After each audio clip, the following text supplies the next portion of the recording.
भगवती शरण दर्शक बंधु जानिबा आज नक्षत्र जन्मजात विषय वस्तु उपरे क्यों नक्षत्र रे क्यों प्रकार फल मिलता है जहाँकि जन्मजातक व्यक्ति उपरे प्रभाव रही है उक्त विषय वस्तु नहीं कि विस्तृत आलोचना करवा।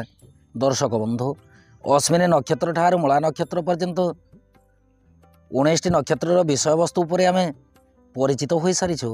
आज जानिबा पूर्वाषाढ़ नक्षत्र ठार रेवती नक्षत्र पर्यंत समस्त नक्षत्र जात व्यक्ति विशेषकर आचरण प्रकृति व्यवहार विषय वस्तु नहीं कि परिचित हेबा।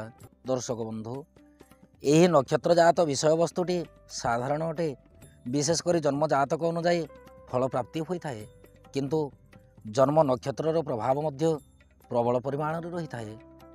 जदि जड़े व्यक्ति पूर्वाषाढ़ नक्षत्र जन्म ग्रहण करिथांती ताहेले जात व्यक्ति ज्ञाति परिवार बंधुवर्गों सहित सुसंपर्क रखिकी देवभक्ति परायण होती, धर्म तत्व प्रति प्रबल मात्रा रुचि रही है, कार्य दक्षता गुण रहिबा सहित दाता एवं विनयी भाव मध्य रही है, नीतिवान कर्म कौशली कष्ट सह्य करिवार शक्ति रहिबा सहित अन्य जनक सदा सर्वदा ये साहाय्य करिबा पई पछघुंचा दियंती नाही, कार्य क्षेत्र में विजय प्राप्ति करने सहित प्रबल धन संपत्तिर अधिकारी होती। विशेषकर देखा गले जन समाज रे ख्याति अर्जन करिथांती। जदि जड़े व्यक्ति उत्तराषाढ़ नक्षत्र रे जन्म ग्रहण करती ताहेले जन्मजात व्यक्ति पंडित स्वभाव तर्कशील अल्प खल स्वभाव युक्त हिंसुक गुण विद्यावंत एवं दरिद्र स्वभाव रही है किंतु समय समय आकस्मिक धन प्राप्ति करिथांती। अन्य जनकर संपत्ति देखिकी मन भितर सह्यभाव आसी न थाए, सदा सर्वदा अन्यर संपत्ति उपरे प्रलोभन दृष्टि रहे, कथा कहला समय मधुर भाषा कहती, अल्प मात्रा आसक्त चित्त मध्य रहे, साधारण कथार भयभीत होइकी निजर धैर्य को मध्य ये हराई बसी थांती। दर्शक बंधु उत्तराषाढ़ नक्षत्र रे जो व्यक्ति जन्म लाभ करिथांती विशेषकर देखा गले शरीरटी अत्यंत पतला शरीर रही थाए। जदि जन्मजातक रवि बलवान अवस्था रही थांती ताहेले शरीर आकृति उपरे सबलता गुण देखा मिलता है। श्रवणा नक्षत्र रे जड़े व्यक्ति जदि जन्म ग्रहण करिथांती ताहेले जात व्यक्ति धर्म निष्ठा गुणपरायण स्वाभिमानी विवेकी एवं देव गौर ब्राह्मणों प्रति प्रबल मात्रा भक्तिभाव रखि थांती, तीर्थ गमन पाए प्रबल आग्रही होती, संतानवंत एवं सौभाग्यवान होती, विशेषकर संसार क्षेत्र में कीर्ति लाभ करिथांती। धनिष्ठा नक्षत्र में जदि जड़े व्यक्ति जन्म ग्रहण करिथांती ताहेले अल्प मात्रा दाम्पत्य जीवन में ऊणा अधिके भावना रही है, विशेषकर निजर स्त्रीर स्वास्थ्य शरीर दुर्बल रही है, मन मध्य कामक स्वभाव रहे, वाद विवाद कर्म माने धुरंधर प्रकृति प्रकाश करिथांती।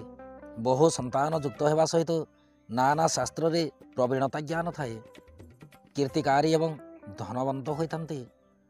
जदि शतभिषा नक्षत्र रे जड़े व्यक्ति जन्म ग्रहण करिथांती ताहेले जात व्यक्ति अचलाचल संपत्ति भोग करने सहित विद्यावंत कीर्तिकारी कुशाग्र बुद्धियुक्त सुंदर शरीरधारी कामक प्रकृति स्त्री क्लेशयुक्त बाल्य दुखी एवं अल्प धन संग्रहकारी होती। दरकार पड़े आय ठार व्यय मध्य बहुत एमाने करने पछघुंचा दियंतिनी।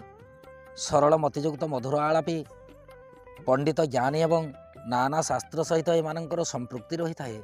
दर्शक बंधु जदि जड़े व्यक्ति पूर्व भाद्रव नक्षत्र रे जन्म ग्रहण करिथांती ताहेले जात व्यक्ति अल्प धनयुक्त होगा सहित विनयपरायण होती, कथा कहला मात्र के पाटिरु मधुर भाषा बाहरी थाए, सत्वृत्ति संपन्न पक्षपात गुणयुक्त भ्रमण प्रिय एवं तीर्थाभिलाषी होती, विशेषकर राजकर्म करिकी जीवन जीविका निर्वाह करिथांती, मन मध्य सहिष्णुता गुण मध्य प्रबल मात्रा रही है।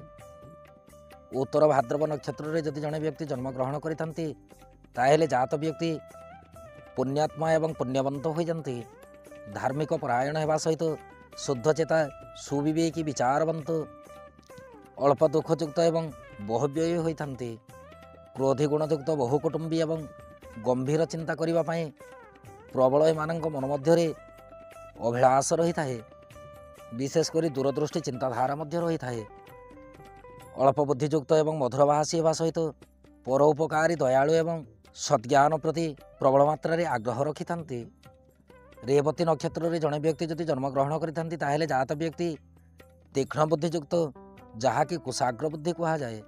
ସୁନ୍ଦର ଶରୀର, ଶତ୍ରୁ ବିଜୟକାରୀ, ରାଜକର୍ମରେ ଧୁରନ୍ଧର ବୁଦ୍ଧିଯୁକ୍ତ, ବିଦ୍ୟାବନ୍ତ, ବିନୟୀ, ପ୍ରବାସ ପ୍ରିୟ ଏବଂ ବଳବାନ ହେବା ସହିତ ଜନସମାଜରେ ସମସ୍ତଙ୍କର ପ୍ରିୟ ପାତ୍ର ହୋଇଥାନ୍ତି, ଯାହାକି ରେବତୀ ନକ୍ଷତ୍ରର ଫଳାଫଳ।